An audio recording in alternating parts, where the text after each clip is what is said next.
Oke, Assalamualaikum warahmatullahi wabarakatuh. Ini kelanjutan dari pewarisan sifat yang untuk pemanfaatan ilmu dari pewarisan sifat.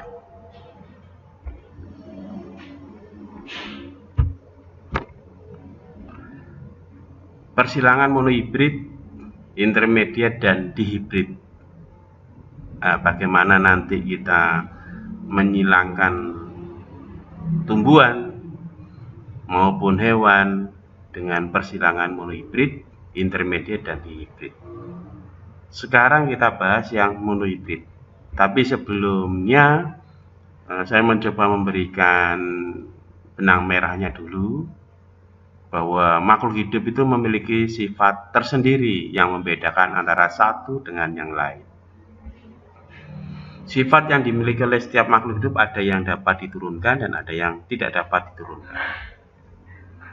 Pewarisan sifat dari generasi ke generasi berikutnya akan mengikuti pola tertentu yang khas bagi setiap makhluk hidup. Pewarisan sifat dari induk kepada keturunannya ini disebut hereditas. Sedangkan cabang biologi yang khusus mempelajari tentang hereditas itu adalah genetika. Jadi ilmu yang mempelajari pewarisan sifat dalam biologi kita kenal dengan istilah ilmu genetika. Tokoh yang sangat berjasa dalam penemuan hukum genetika adalah Gregor Johann Mendel, kurang lebih antara 1822 sampai 1884 dari Austria. Karena jasanya yang begitu besar terhadap hukum pewarisan sifat, maka beliau mendapat julukan sebagai Bapak Genetika.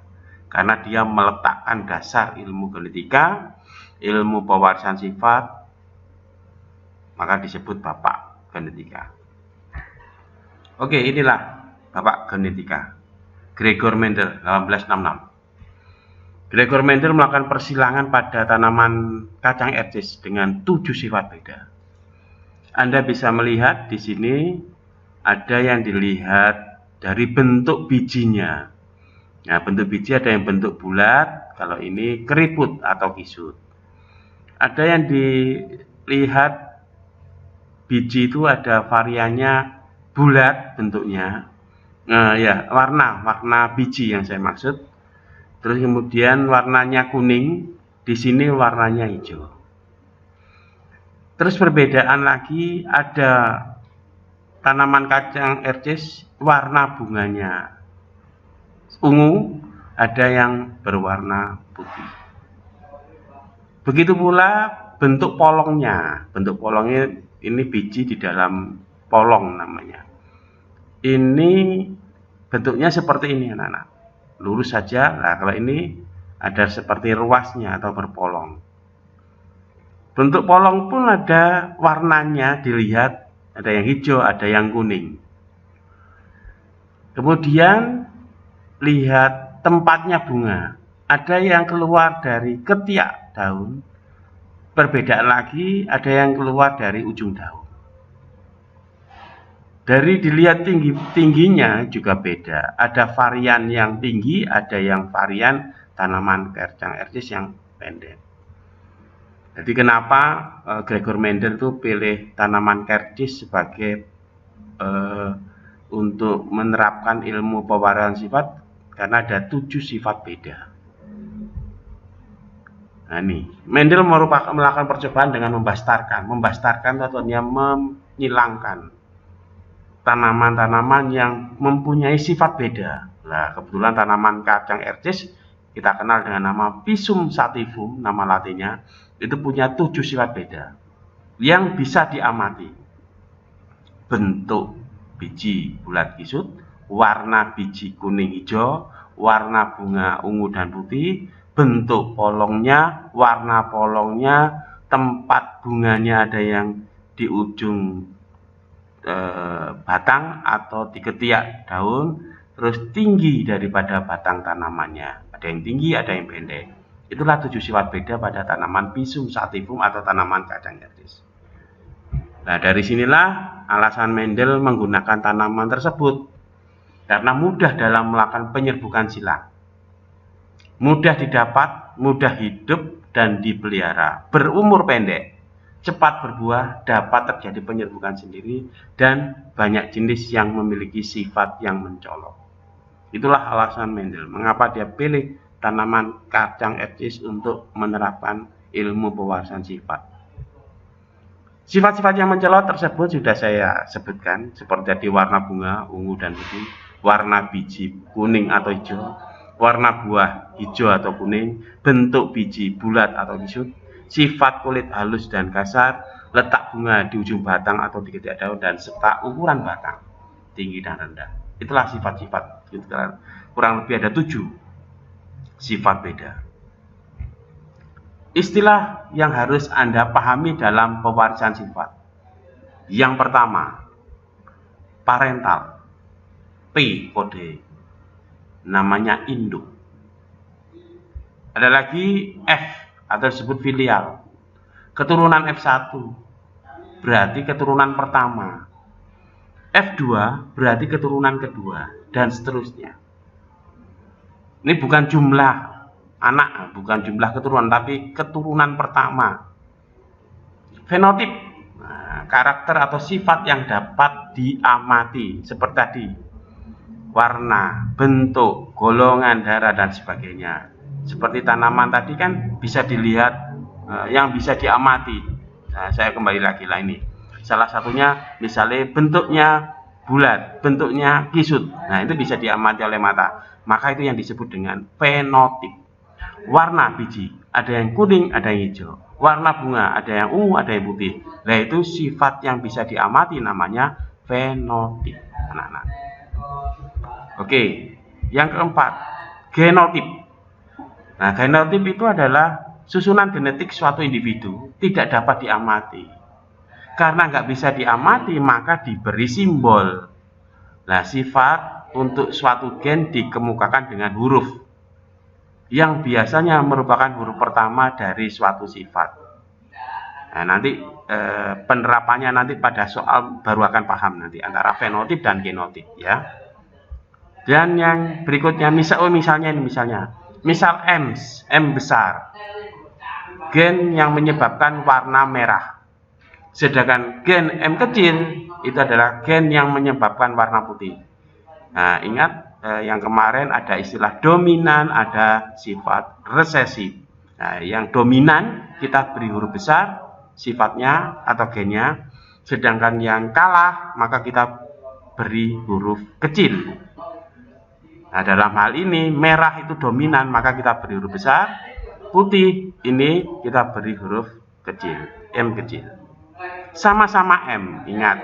Meskipun ini adalah merah dan putih. Kok enggak P kecil, Pak? Ya, karena satu sifat, satu huruf atau satu gen.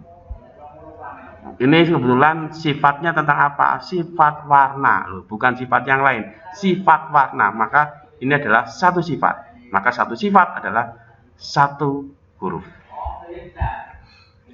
Genotip suatu individu diberi simbol dengan sepasang huruf. Nanti akan paham nanti kalau di soal. Karena individu punya diploid, misalnya M besar, genotipnya untuk tanaman berbunga merah. Sedangkan M kecil untuk genotip yang tanamannya berbunga putih. Homosigotik suatu individu yang genotipnya terdiri atas gen-gen yang sama dari tiap-tiap jenis gen. Misal M besar itu homo, sama. M kecil sama, H besar sama, A besar, B besar sama juga, A kecil, B kecil sama juga, dan sebagainya. Nah, ada lagi yang nggak sama, namanya heterosigotik. Heterosigotik adalah sifat suatu individu yang genotipnya terdiri atas gen-gen yang berlainan dari tiap jenis gen. Misal, M besar, M kecil. Nah, ini yang namanya berbeda. Satu M besar, satunya M kecil. H besar, H kecil, kan beda kan? Satunya H besar, satunya H kecil. A besar, A kecil, B besar, B kecil. Nah, itu juga beda. Beda dengan yang homosigotik. Oke, kita lanjut. Alel, anggota dari sepasang gen. Jadi misalnya M besar sama dengan gen untuk warna bunga merah dan gen M itu warna putih. T besar gen untuk tanaman tinggi dan T kecil untuk gen T kecil sama dengan gen untuk tanaman rendah. Nah, saya berikan contohnya untuk persilangan monohibrida. Salah satu contoh soal seperti ini anak-anak. Nanti. Jadi belum. Persilangan monohibrida masih pengertiannya adalah persilangan monohibrida adalah persilangan dengan satu sifat beda. Nah, mono itu satu, hibrid itu adalah persilangan. Jadi adalah persilangan antara dua individu dengan satu sifat beda. Nah, nanti kita harus paham satu sifat beda, satu huruf. Pada persilangan monohibrid dilakukan Mendel yaitu tes cross dan sifat intermediate. Nah, sekarang kita akan berlatih monohibrida, satu sifat beda. Inilah contohnya soal. Tanaman kacang ercis berbatang tinggi. Ya tahu? Disilangkan dengan tanaman kacang ercis berbatang rendah. Semua keturunan F1 berbatang tinggi. A. Buat bagian persilangan sampai F2. Jadi F2 itu keturunan yang kedua. B. Berapa bidang fenotip dan genotip pada F2? Nah, mari kita bahas satu persatu gimana cara menyelesaikan soal persilangan monohibrida. Ingat, satu sifat beda, maka satu huruf. Kita lihat satu persatu. Nah, kita tulis dulu parental. Induknya. Yang mau kita kawinkan siapa? Terserah, karena ini tumbuhan yang jantan, yang tinggi atau rendah, atau yang betina yang tinggi atau rendah. Bisa bebas antara jantan sampai betina. Artinya ini induknya itu ini jantan boleh, ini betina boleh, atau dibalik juga boleh. Karena untuk tumbuhan tidak ada antara tumbuhan dengan hewan berbeda. Karena tumbuhan satu bunga sudah ada dua alat kelamin. Jadi kita bisa ini jantannya, ini betinanya. Maksudnya ini benang sari, ini adalah butiknya. Kenapa saya tulis tinggi dan rendah? Karena yang dikawinkan adalah tanaman kacang ercis berbatang tinggi. Disilangkan dengan, dikawinkan dengan tanaman kacang ercis berbatang rendah. Maka saya tulis ini adalah, tinggi dikawinkan rendah. Tinggi dan rendah kan bisa diamati. Ya, karena bisa diamati, ini adalah namanya fenotip. Nah, setelah Anda bisa menuliskan tinggi dan rendah, maka tinggi dan rendah, maka supaya bisa nanti kita selesaikan tinggi dan rendah ini harus dilambangkan dengan huruf. Nah, dilambangkan dengan, jadi gen itu dilambangkan dengan huruf. Nah, sekarang saya mau nulis, ini saya tulis tinggi itu dengan rendah. Ingat aturan mainnya.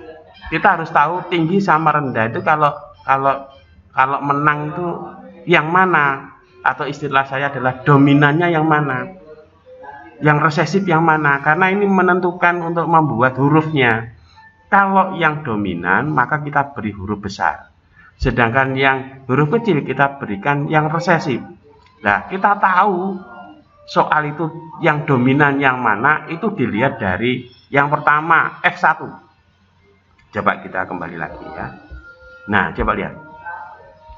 Ada kata-kata semua keturunan F1 berbatang tinggi. Nah, itu artinya ini menunjukkan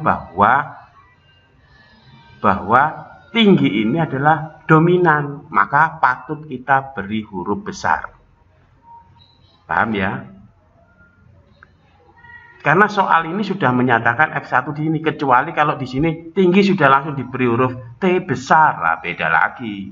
Kalau huruf rendah, misalnya batang rendah diberi huruf T kecil, lah itu beda lagi. Tapi kalau tidak ada kata atau T besar maupun T kecil, maka kita harus melihat pada F1-nya. F1 ini sudah menunjukkan kata dominan. Jadi tinggi adalah dominan, maka tinggilah yang diberi huruf besar. Maka yang rendah diberi huruf kecil. Kita kembali lagi. Nah, T besar, T besar.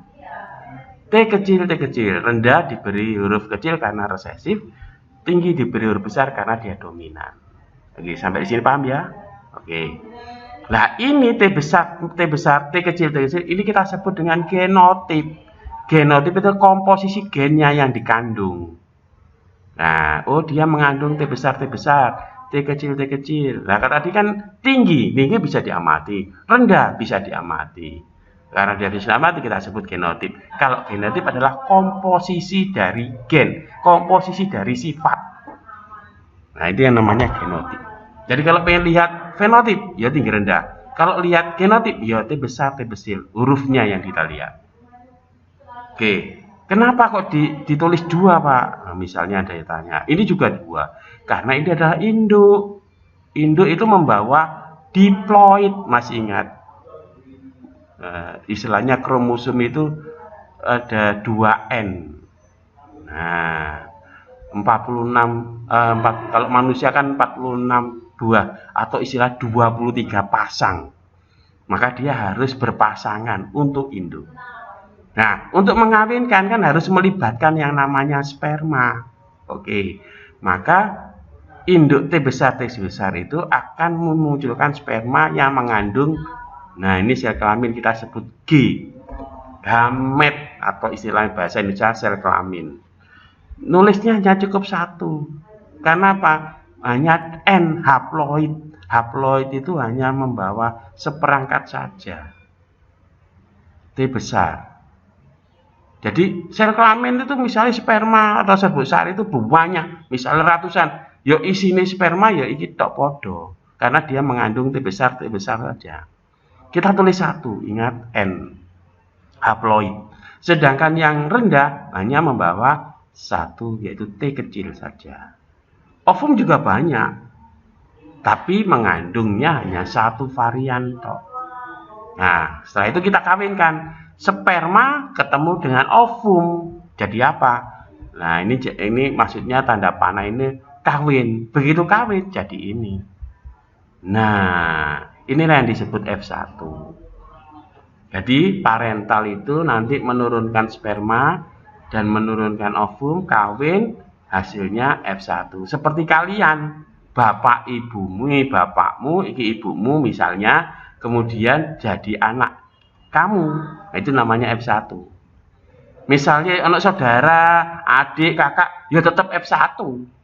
Engkau le awakmu sudah dewasa, menikah, punya anak, itu baru disebut F2. Lihat ya. Nah, karena saya menulis T besar, T kecil, ini namanya apa? Genotip, komposisi gen. Nah, kalau tadi sudah bilang T besar ini adalah sifat atau gen dominan, tinggi. Dan ini juga membawa gen yang namanya rendah. Jadi, kalau dominan ketemu resesif, maka yang muncul dominan atau resesif? Ya dominan. Sehingga nanti T besar, T kecil kalau nampak di luar, yaitu tinggi. Nah, ini yang kita sebut dengan fenotip. Nih, ya fenotip. Permintaan soal tadi kan minta disilangkan sampai F2. Bagi tanaman tidak ada masalah. Kalau manusia bermasalah, yang jadi masalah ini, yang jadi masalah pada tanaman ya, yaitu nih. Nah, dilanjutkan permintaan adalah hasil persilangan F2 sampai minta untuk menyilangkan F2. Artinya apa? Hasil F1 dikawinkan sesama F1. Jadi F1 kawin sama F1. Hasilnya apa? Nah, mari kita lanjutkan hasil perkawinannya. Kalau manusia tidak mungkin, tapi kalau tanaman, hewan itu masih bisa. F1 ketemu F1 atau F1 kawin dengan F1. F1 disilangkan dengan F1. Jadi F1 itu apa? Ya iki T besar, T kecil, tinggi. Nah, kita tulis urutannya sama. Kita harus nulis fenotip dulu, baru genotipnya, gamet, begitu urutannya. Jadi sekali lagi nulis fenotip, genotip, gamet, kawinkan. Itu memahami perwarisan. Kita tulis dulu fenotipnya. F1 fenotipnya apa?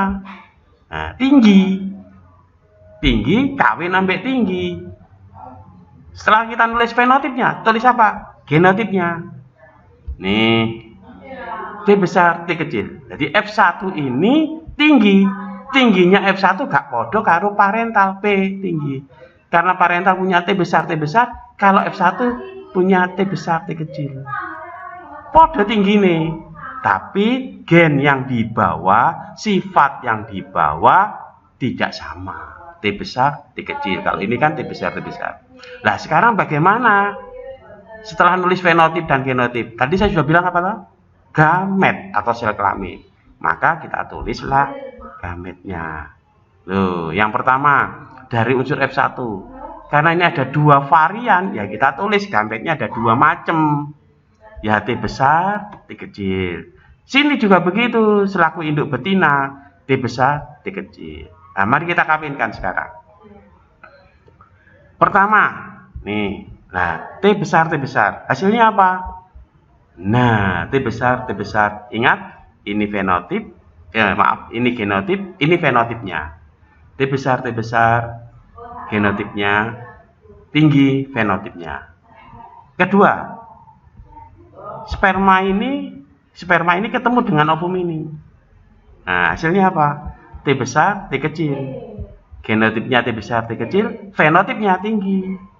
Nah, kemudian yang ketiga, nah, T kecil ketemu dengan T besar. Nah, apa jadinya? Nah, T besar, T kecil. Huruf dominan besar harus di depan. Meskipun kalau kita katakan seperti seolah-olah T kecil ketemu T besar, maka T besarlah yang dominan, maka harus di depan. Jadi T besar tinggi, ya, T kecilnya kan T kecilnya nanti rendah. Jadi tetap hasilnya tinggi. Karena selama ada di dalam ada T besar, maka tinggi. Dan terakhir, perkawinan terakhir adalah, nah, T kecil. Hasilnya apa? T kecil. Oke, rendah. Paham ya? Jadi ada berapa nih tingginya? Ada 3. Rendahnya ada 1. Ini apa tadi? Tinggi, rendah. Ini namanya fenotip. Kalau T besar, T kecil. Ini apa namanya? Ini namanya genotip. Oke, paham ya? Nah, kalau sudah nanti kita buat perbandingannya. Perbandingan antara fenotip dan genotip. Kalau kita melihat di sini tinggi ketemu tinggi atau tinggi dikawinkan tinggi, lo hasilnya ada tinggi 3, rendahnya 1. Nah, mari kita lihat perbandingan. Ini belum selesai soal ini, soal yang B. Berapa perbandingan F2? Inilah hasil F2, anak. Ini hasil F2. Nah, permintaannya perbandingan fenotip. Nah, tingginya tadi ada 3 kan? Nah, ini rendah. 3:1, 75%, 25%. Bisa tahu membuat persentasenya? Gampang, 3/4 kali 100%. Ini juga begitu, 1/4 kali 100% ketemu 25%. Ya, oke. Genotip, perbandingan genotip, dilihat ininya, karena komposisi gen. T besar, T kecil. Berapa? 1, 2, 1. T besarnya 1, T besar T kecilnya 2, T kecilnya 1. Nah, akhirnya ketemu kalau dibuat perbandingan 1/4. 4 dari mana toh? Ya ini jumlah 1 tambah 2 tambah 1. Jadi 1/4 kali 25%. Ini 1/4 kali 100% ketemu 25%. 2/4 kali 100% ketemu 50%. 1/4 kali 100% ketemu 25%. Itulah cara menyelesaikan soal dari sifat monohibrida, persilangan dari monohibrida. Begitu ya. Untuk selanjutnya kita akan ketemu dengan soal yang intermediate dan soal yang hibrid. Untuk saat ini ada yang monohibrida dulu. Terima kasih. Assalamualaikum warahmatullahi wabarakatuh.